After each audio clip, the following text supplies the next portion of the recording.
అందం, ఆరోగ్యం, ఆత్మవిశ్వాసం అనూస్తో సాధ్యం. ట్రాన్స్ఫర్మేషన్ సర్వీసెస్ పైన ఫ్లాట్ 50% డిస్కౌంట్. అనూస్ సిన్స్ 1982. రకరకాల వంటకాలు చేస్తున్నామండి మనం. అయితే సాంబార్లు, పులుసులు, తర్వాత ఏమో అప్పుడప్పుడు కొన్ని పులుసు కూరలు, వీటిలోకి పొడులు కావాలి మనకి. కూర పొడులు ఏవో చేసుకుంటూ ఉంటాం. పులుసు పొడి ఒకటి కొంచెం మనకి రెగ్యులర్గా కావాల్సి వస్తుంది. అప్పటికప్పుడు చేసుకోవాలంటే సమయం చాలదు. నెలకొకసారి చేసి డబ్బాలో పోసి పెట్టుకుంటే ఎప్పుడు కావాలంటే అప్పుడు వాడుకోవచ్చు. ఇప్పుడు నేను చెప్పబోయే పొడిని సాంబారు, మామూలు ముక్కల పులుసు, మెంతుల పులుసు, పప్పు పులుసు, ఈ నాలుగిట్లోనే కాకుండా వన్స్ ఇన్ ఏ వైల్ అవసరమైతే వంకాయ కూరలోకి కూడా చిన్న ఎడిషన్స్ తోటి వేసేసుకోవచ్చు. దీన్ని యాడ్ చేసుకోవచ్చు. చూద్దాం ఎలా చేయాలో. ఇందులో ఆయిల్ వాడం మనం, ఒట్టిగా డ్రై రోస్టింగే చేస్తాము. పదార్థాలు నేను చెప్పేవి కాకుండా ఎవరెవరి అలవాట్లను బట్టి వాళ్ళు యాడ్ చేసుకోవచ్చు. మనం చేసే పదార్థాన్ని బట్టి ఎడిషన్స్ మళ్ళీ మార్చుకోవచ్చు అనమాట. 1 స్పూన్ మెంతులు వేయిద్దాం. ఇందులో మెంతులు ఏంటంటే మిగిలిన వాటికంటే కొంచెం వేపు ఎక్కువ కావాలి, కాస్త ముదురు వేపు కూడా అవసరపడుతుంది. మెంతులు బేసిక్ థింగ్ ఏంటంటే ఇది హెల్త్కి చాలా మంచిది, చలవ చేస్తుంది, ఆరోగ్యానికి మంచిది, గట్ హెల్త్కి అంటే లోపల భాగాల్లో పొట్టలో ఉండేటువంటి ఎన్వైర్న్మెంట్కి చాలా ఫ్రెండ్లీగా పనిచేస్తాయి. దాంతోపాటుగా మెంతులు పులుసులకి చిక్కదనాన్ని, మంచి సువాసనని ఇస్తాయి. ముందు మెంతులు వేయించి పక్కన పెట్టేసుకుందాం.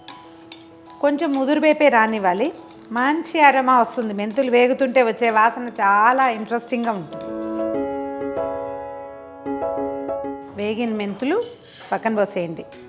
తర్వాత ఒక 2 స్పూన్ల కందిపప్పు, 2 స్పూన్ల శనగపప్పు, 2 స్పూన్ల మినపప్పు.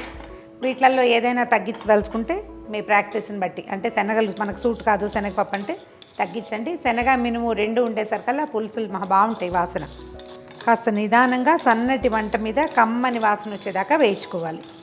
పప్పులు గుమగుమలాడుతున్నాయండి, తీసేయచ్చు. ఇంకా ఇంత ఓపిక లేదు అంటే మొత్తం ఇంగ్రీడియంట్స్ అన్నీ చూసుకుని పెద్ద మూకుడు పెట్టి అన్నీ ఒకేసారి వేసేసి నిదానంగా వేయించేసుకోవచ్చండి.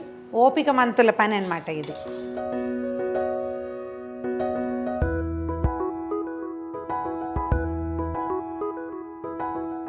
ఒక కప్పు ధనియాలు, ఇవి కొంచెం వేగుతూ ఉండగానే మనం జీలకర్ర అవి వేసేసుకోవచ్చు. జీలకర్ర కూడా, ధనియా కొంచెం నిదానంగా వేగుతుంది. ఈ ధనియాలు వేగుతుండగానే 1 స్పూనున్నర జీలకర్ర వేస్తున్నాను. ఇది ఈ వేడి ధనియాలతో పాటు వేగిపోతుంది. ఇవి చివరికి వచ్చాకండి మనం మిరపకాయలు వేసేస్తే ధనియాల వేడికి మిర్చి వేగిపోతుంది. ఎక్కువ వేగదు మళ్ళీ, అంటే ఈ ఎరుపు పోకుండా ఉంటుందన్నమాట. ఈ వేడే దానికి సరిపోతుంది. కొంచెం అటు ఇటుగా చేస్తే చాలు. మిర్చి ఏది ఉంటే అది కాకుండా మనం సాంబార్ పొడి కోసం కావాలంటే ఎర్రగా పొట్టికాయలు ఉంటాయి, అవి తెచ్చుకుంటే ఎక్కువ రుచిగా ఉంటుంది. తీసేద్దాం.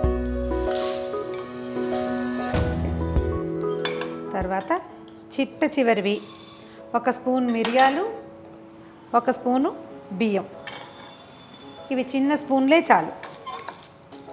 మూకుడు వేడిగా ఉంది కాబట్టి చకచకా వేగిపోతాయి. ఇవి మనం పప్పుల్లో వేస్తే మిరియం అంతగా వేగదు, అందుకని నేను విడిగా వేస్తున్నాను. ఈ బియ్యం వేసేది కూడా ఎందుకంటే పప్పులతో పాటుగా పులుసుకి చిక్కదనం కోసం కొంచెమే వేస్తాను. ఒకవేళ ఇష్టం లేకపోతే బియ్యం మానేసేయచ్చు కూడా.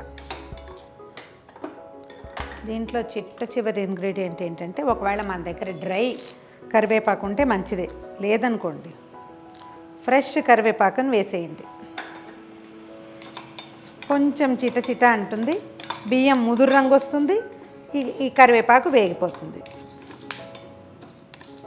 ఇది మిగిలిన వాటితో పాటు సర్దేస్తుంది, పచ్చిపోతుంది అన్నమాట. 5 నిమిషాల్లో డ్రైగా అయిపోతుంది. చల్లారాక దీన్ని గ్రైండ్ చేసేయండి. కరివేపాకు తినని పిల్లల్ని కూడా ఈ రకంగా మనం కరివేపాకు తినిపించేసేయచ్చు. నేను ఫ్రెష్ కరివేపాకు వేసాను. 2 రోజులు నిలవ బయట వదిలిపెట్టేస్తే ఒక రకంగా డ్రైగా అవుతుంది కదా, అది వేసేసుకుంటే చక్కగా వస్తుంది, రుచి కూడా బాగుంటుంది. చల్లారాక గ్రైండ్ చేసుకోవటమే.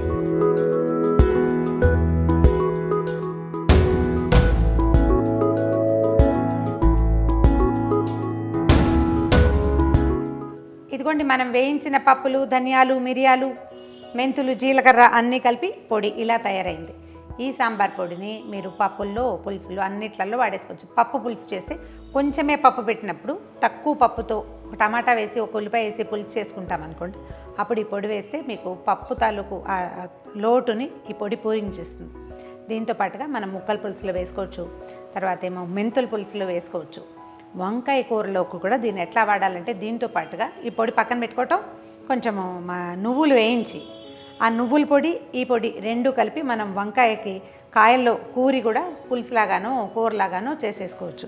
ఇది ఇప్పుడు ఈ పొడి ఎర్రగా ఎందుకు లేదంటే మనం వేసిన మిరపకాయలు ఎర్రటివి కాకపోతే ఇలా లైట్ షేడ్ వస్తుంది. మనకి ఎర్రగా కావాలంటే మిరపకాయలు బాగా ఎరుపు రంగు ఉండేవి కనుక సెలెక్ట్ చేసుకుని ఈ రకంగా సాంబార్ పొడి చేసుకుంటే నెలకు ఒకసారి చేస్తే 1 మంత్ సరిపోతుంది.